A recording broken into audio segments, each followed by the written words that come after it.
Bismillahirrahmanirrahim. Assalamualaikum warahmatullahi wabarakatuh. Puji syukur kita panjatkan kehadirat Allah Subhanahu wa taala yang senantiasa memberikan kita kesehatan dan kesempatan sehingga kita bisa melaksanakan seminar atau memaparkan proposal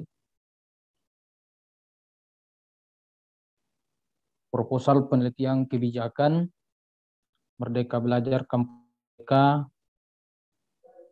pengabdian kepada masyarakat. Jadi sebelum saya melanjutkan, saya akan share dulu materi proposal saya.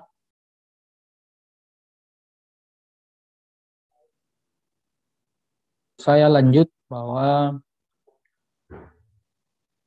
kami dari Program Studi Manajemen Fakultas Ekonomi dan Bisnis Universitas Muhammadiyah Makassar mengangkat tema dalam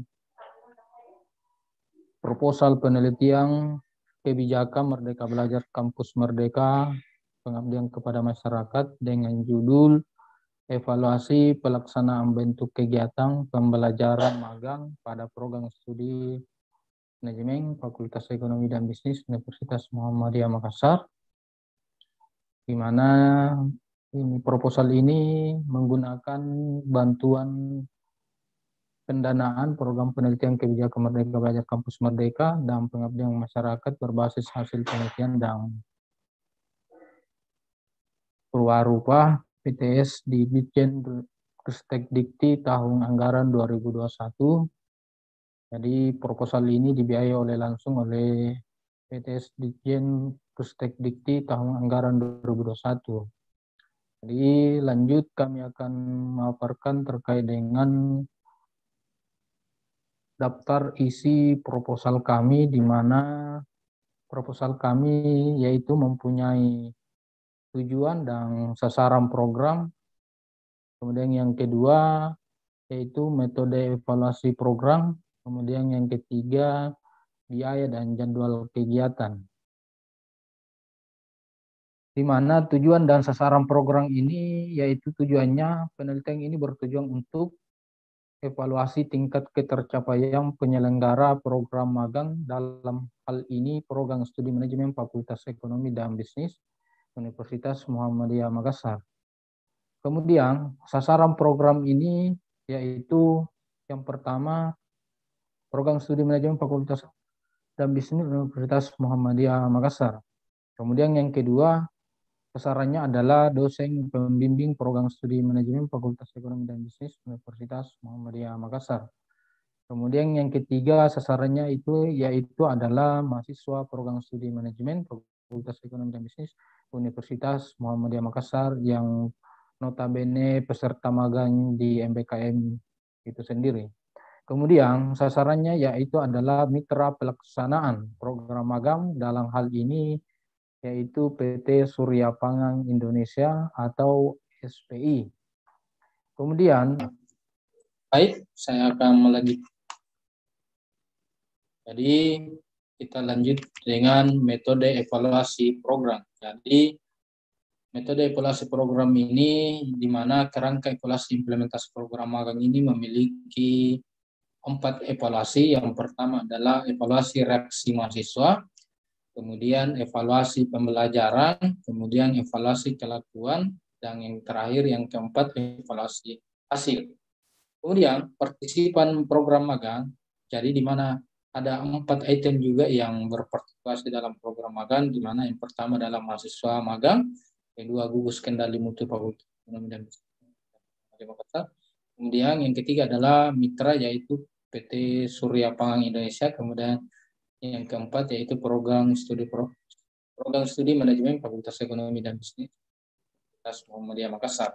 Kemudian alur dan proses evaluasi program studi program yaitu yang pertama adalah penyusunan desain evaluasi, yang kedua adalah pengembangan instrumen evaluasi dan pengumpulan data, yang ketiga adalah pengumpulan data dan analisis data, yang keempat adalah penyusunan laporan evaluasi. Kemudian instrumen pengumpulan data ini yang pertama adalah yaitu kuesioner, yang kedua adalah rubrik holistik, kemudian yang ketiga studi dokumen, dan yang keempat adalah wawancara. Kemudian target capaian dan barang penelitian, di mana target dan capaian dan barang penelitian ini ada 6. Yang pertama adalah hasil evaluasi mengenai ketercapaian.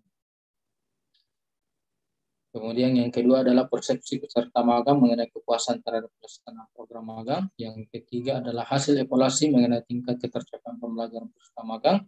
Yang keempat adalah hasil evaluasi mengenai perilaku peserta magang. Yang kelima adalah hasil penilaian mengenai hasil pelaksanaan program magang.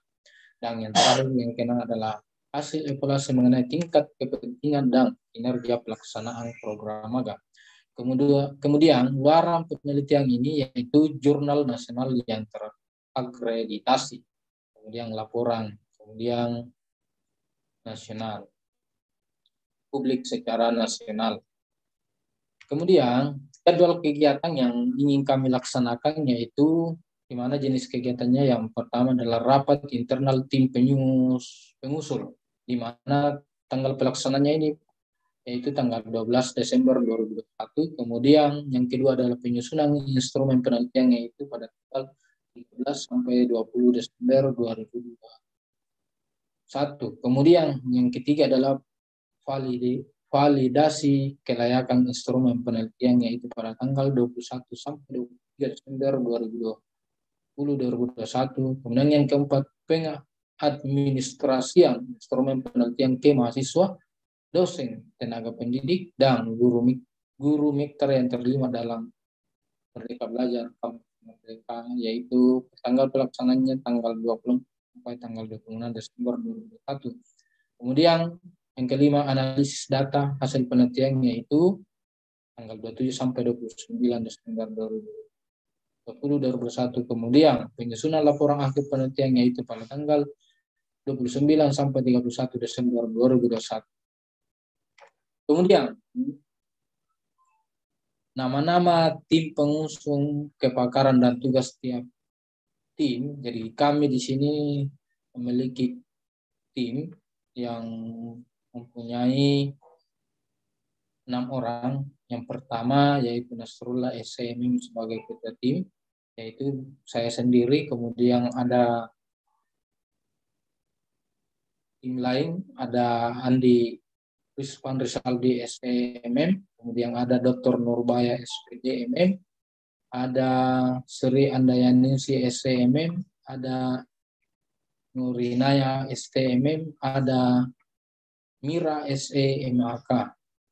Ini adalah tim kami untuk melakukan penelitian kebijakan Merdeka Belajar Kampus Merdeka Pengabdian kepada Masyarakat yang dilaksanakan oleh Program Studi Manajemen Fakultas Ekonomi dan Media Makassar.